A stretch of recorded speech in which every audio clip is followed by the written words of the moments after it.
With summer temperatures rising seemingly every year and the BC government giving out air conditioning units to vulnerable people, some renters in BC are being told by their landlords that they can't have air conditioners. Julie Nolan has the details and what the government may be doing about it. Air conditioning has been a huge relief for Ryan Le Neal. As a tenant at an apartment complex in New Westminster since 2008, he's been using a portable AC unit without issue here for 3 years. Who doesn't like a good night's sleep? I don't use it all the time. I use it necessarily.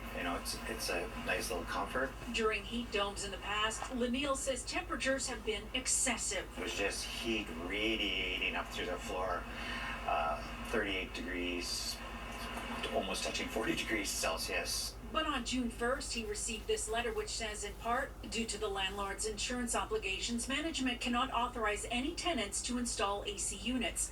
If a tenant chooses to breach this material term of the tenancy and it creates damages, the tenant will be liable for rectifying these damages.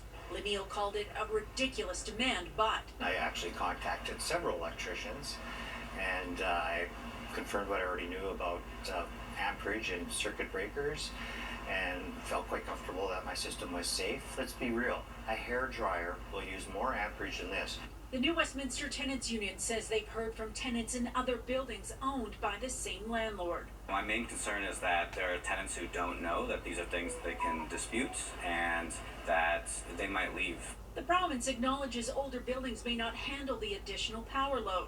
They say the only thing underway right now is building code changes for AC units in new buildings with consultations this fall. But in the meantime, the message to landlords is, do your part. We would, if it was cold out, ensure that people have heat.